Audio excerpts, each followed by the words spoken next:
Two guys have been communicating from their own story. An organisation called Praxis has really thought about that. This attitude of what do I want to create, what problem do I want to solve, they've thought about how do we systemise that? How do we actually make that something that people can do, even if they haven't been brought up like this from birth? And so Brad is the first Australian participant in the Praxis program. So it's really exciting to have him share a bit about that. But he's an interesting person because he's also studied teaching and worked in the teaching school sphere. And he's also really researched unschooling and come up with ways to try to help parents to do unschooling. So I'm really excited to hear from Brad. Thank you.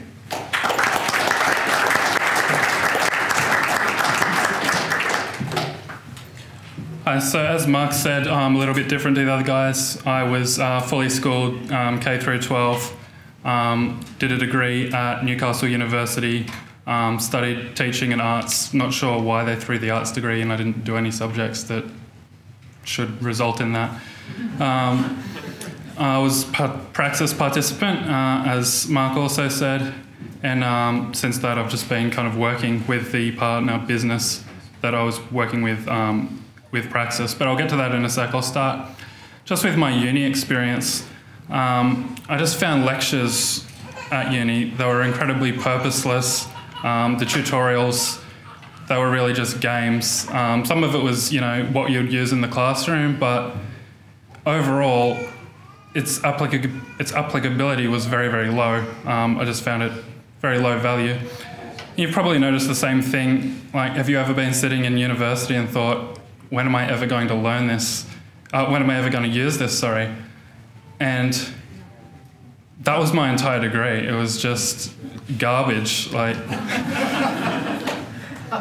we didn't even do essays. Like, everything was lesson plans and it was all just this most contrived crap put into boxes to meet requirements. It was just insane. But at that time, I had a very, what I would call a schooled mindset. I thought I needed a degree to be valuable, so I didn't drop out, and that was my first mistake. My second mistake was I actually doubled down on that in uni.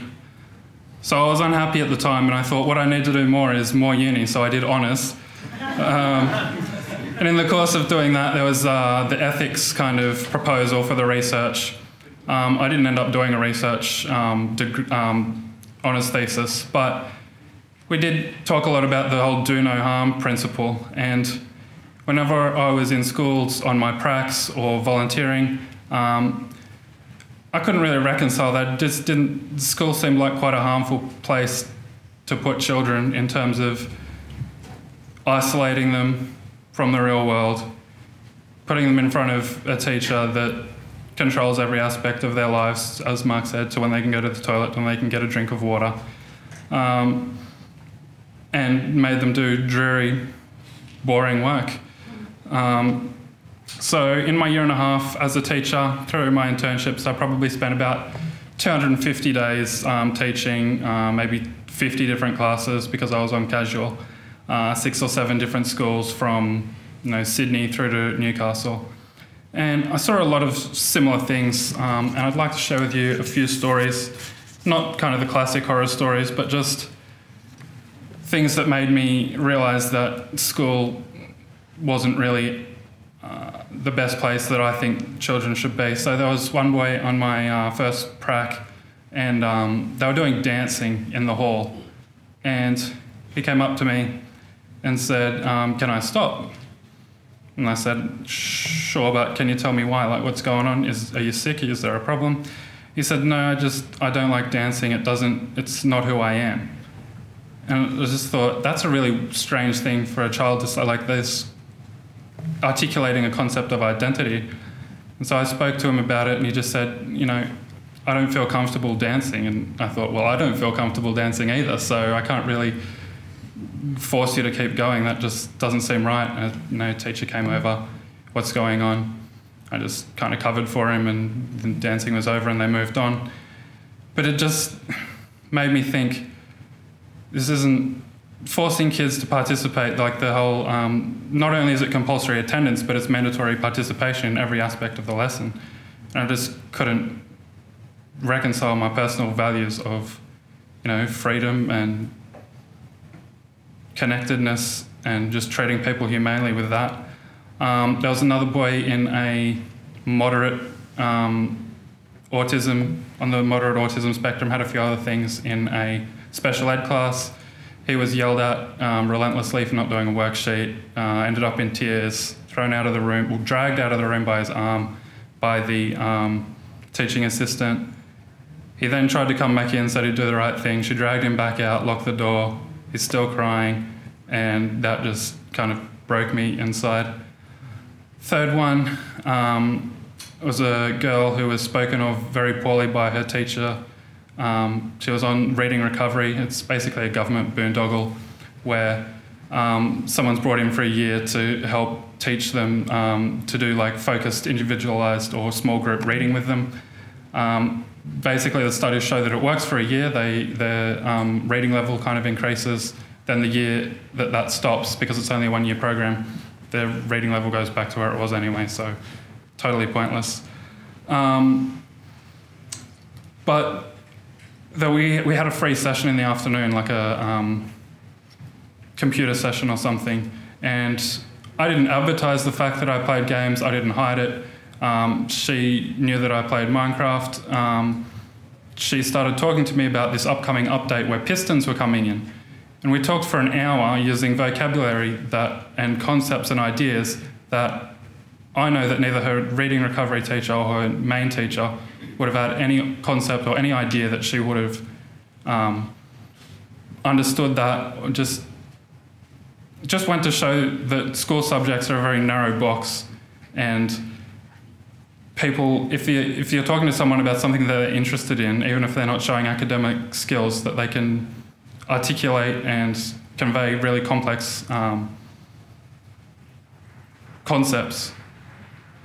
But just in my short stint in schools, I just saw children humiliated, yelled into tears for speaking out of turn, their wills disregarded and dominated. And I just couldn't reconcile, as I said earlier, my personal values with just controlling and coercing them. And then the whole intrinsic and extrinsic motivation, bribing them, rewards, punishments, just wasn't into that. So after just seeing too many sad and frustrated faces, I decided that I needed to get out of teaching. Just children aren't designed to learn this way. And I'd seen better at democratic schools and free schools. And knowing that something better was possible, I just couldn't continue doing that myself. And so while I was at uni, I'd heard of a program called Praxis. I heard the founder, Isaac Morehouse, talking about his idea and just completely fell in love with his vision. That was at our Foundation for Economic Education talk. And I wanted something more. I wanted to learn, real skills that would actually be useful and valuable. As far as I was concerned, uni wasted 4 years of my life, and I needed to fix myself, basically. So I applied to Praxis, and thankfully I was accepted. Basically what Praxis is an apprenticeship program for young entrepreneurial people. It's all about bridging the skills gap between what college kind of doesn't give you and being your own credential. So creating projects, working on things yourself, building, as Chris and Arvin's and even Mark talked about, just building your own portfolio, doing things, getting real hands-on, real-world experience. So in doing that, it's partly a portfolio of your own work. And when you have that, it just becomes so much easier to find jobs, create your own jobs, and really empower, and just never again see yourself as a victim that, sends resumes in and doesn't hear back. In terms of the what, it is all about, as I said, building that personal brand, learning to pitch and sell yourself, learning by doing with a business partner. So that can be in sales, marketing, or product development. And basically they try to match you with where your interests are. So, and there's also advisor sessions, so each week might be a little less often now. But fairly often you meet with somebody from Praxis who's either gone through the program or done a lot of their own kind of entrepreneurial activities themselves, and they'll help advise you on kind of what you can do next. So in terms of what I got out of it, it was just a massive mindset shift. So I'll never have to worry about finding my own job because I know how to create a value proposition and sell myself and, you know, reach out to businesses with my ideas and things that I've created or can create for them. I'm part of a community, so a huge valuable element of Praxis is the community. It's just high quality young people that are relentless sharers of valuable professional information and knowledge. So there's sales groups, there's marketing groups, and just general personal development groups with constant discussions and information being shared that they're learning and that they're getting from other sources. Another thing I've got, a co-founder. So as Mark mentioned, just started UnSchoolHQ with a Praxis participant, Caitlin.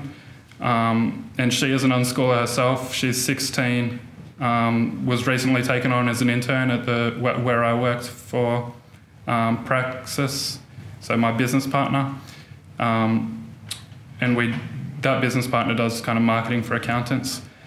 And basically I got the skills that I wanted to get in digital marketing and continue to work on kind of HQ and build my brand.